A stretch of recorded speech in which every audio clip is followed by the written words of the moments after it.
Bismillahirrahmanirrahim. Assalamualaikum warahmatullahi wabarakatuh.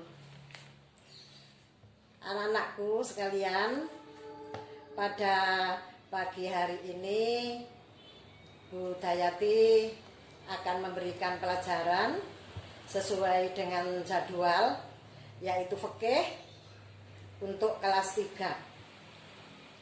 Untuk kelas 3 fikih.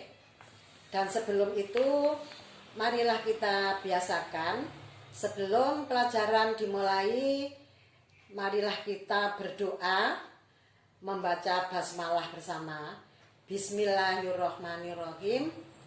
Raditu billahi robba wa bil islami dina wa bi Muhammadin nabiyya wa rasulah. Rabbi zidni ilma warzuqni fahma.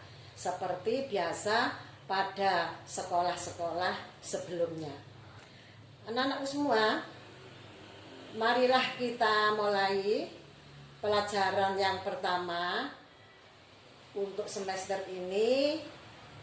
Jadi dibuka dari buku paket saja. Sudah menerima kan? Kalau sudah menerima bukunya, supaya dibuka halaman 3, yaitu tentang sholat rawatib. Sebelumnya Bu Dayati menerangkan sholat rawatib, kami mengingatkan dulu pada pelajaran-pelajaran yang sudah saya ajarkan pada di kelas 2 dulu, yaitu tentang sholat wajib atau sholat fardu. Semua sudah menjalankan kan sholat fardu atau sholat wajib? Karena sebelum itu sholat wajib harus dikerjakan dulu. Nah, di sini pelajaran yang pertama tentang sholat rawatib. Sholat rawatib itu adalah sholat sunnah yang mengiringi sholat fardu. Nah, kalau setelah menjalankan sholat fardu, nah itulah baru mengerjakan sholat sunnah rawatib. Sholat sunnah rawatib itu terbagi menjadi 2, yaitu sholat sunnah rawatib muakkad dan 2 sholat sunnah rawatib ghairu muakkad.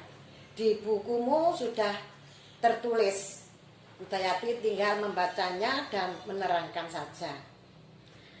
Kalau sunnah rawatib muakkad, yaitu sholat sunnah yang sangat dianjurkan oleh Rasulullah.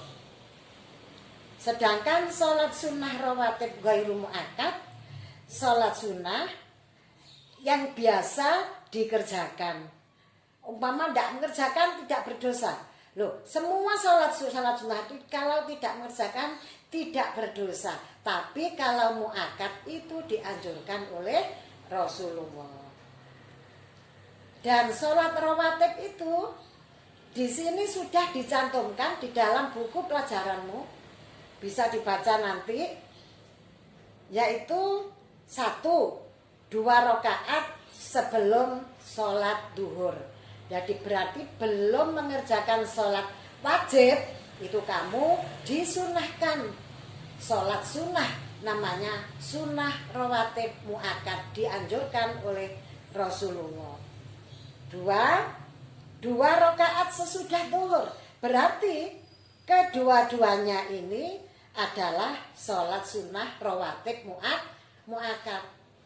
Biasanya wes gak ada sembahyang sunnah kesuwen. Nah, kalau kamu sudah menerima pelajaran seperti ini, lebih baik setelah menjalankan sholat duhur, mengerjakan sholat sunnah rawatib muakkad. Karena ini adalah anjuran dari Rasulullah Shallallahu Alaihi Wasallam. Yang ketiga, 2 rakaat sesudah maghrib. Sebelumnya bagaimana? Tidak ada sholat sunnah sebelum maghrib. Jadi muakkadnya adalah 2 rakaat sesudah sholat maghrib. Yang keempat, 2 2 rakaat sesudah sholat isya. Biasanya bapak dan ibu di rumah sebelum menjalankan sholat isya, sholat fardunya, itu mengerjakan sholat sunnah dulu. Itu bukan sholat sunnah mu'akkad, ghairu mu'akkad. Setelah itu mengerjakan sholat fardu isya 4 rakaat, setelahnya itulah yang dinamakan mu'akkad 2 rakaat. Itu adalah sholat sunnah rawatib. Nah, yang kelima, sesudah sholat subuh. Nah, 2 rakaat sebelum sholat subuh, maaf. Sholat subuh, sunnah sesudah sholat subuh itu tidak ada. Yang diperbolehkan adalah sholat sebelum menjalankan sholat subuh. Awas lo ya, diingat-ingat. Barangkali nanti saking aktifnya sembahyang, saking aktifnya sholat, mari subuh sembahyang sunnah. Itu tidak diperbolehkan. Tapi sebelum subuh menjalankan sholat sunnah mu'akkad. Nah, itu. Anak-anakku semua yang saya cintai, di situ sebelum menjalankan sholat ada doanya supaya dibuka di LKS, ya, di LKS dibuka halaman 5 untuk niat sholat sunnah sebelum subuh. Nah, itu ya, dibuka anak-anak ya. Bismillahirrohmanirrohim. Usolli sunnatan subhi rakaataini qabliyatan mustaqbilal kiblati lillahi ta'ala. Ada juga barangkali yang bertanya, saya niatnya tidak begitu, Bu. Bagaimana? Usolli sunnatan qabliyatas subhi, boleh. Pada umumnya ya, usolli sunatan qabliyatas subhi rakaataini mustaqbilal kiblati lillahi ta'ala. Kalau menurut dalam tulisan boleh, artinya sama saya berniat menjalankan sholat sunnah sebelum subuh. Nah, lillahi ta'ala. Sudah ngerti ya anak-anak ya? Dan selanjutnya niat yang lain adalah niat sholat sunnah sebelum duhur, sama, niatnya sama. Pokoknya tidak pakai fardu. Nah, kalau fardu itu hanya dilakukan untuk sholat wajib. Sudah sholat semua ya?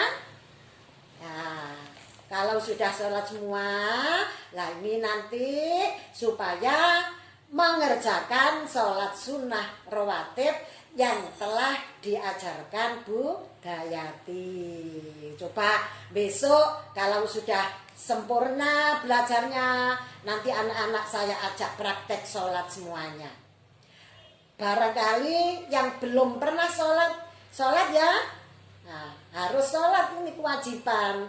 Kalau tidak dimulai dari dini, dari kecil ini, besok itu menjadi anak yang malas, alasan sholat, ya. Berarti kalau dari kelas 3 ini dimulai sholat dari kelas 2, karena sudah diajarkan oleh ibu guru, dikerjakanlah di dalam rumah.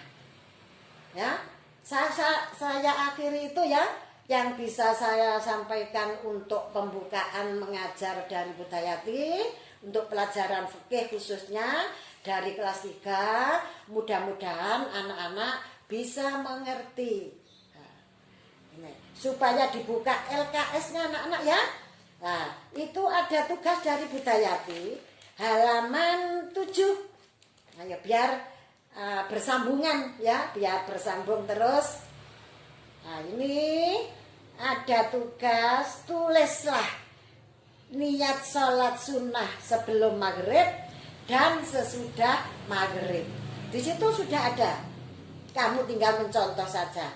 Saya ulangi lagi, untuk sholat sunnah niatnya meniru di sini boleh.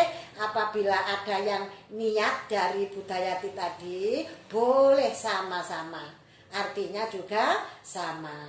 Itu saja yang bisa saya sampaikan untuk sementara ya. Nah, mudah-mudahan anak-anak bisa manfaat, dan terus yang belum menjalankan sholat, belum pernah sholat, supaya dimulai sholat. Nah, biar nanti anak-anak tambah pandai, tambah ngerti, ilmunya juga tambah manfaat dan berpahala, orang tuanya juga berpahala. Nah itu ya. Nah ini saja yang bisa kami sampaikan untuk sementara dari Budayati. Saya akhiri. Assalamualaikum warahmatullahi wabarakatuh.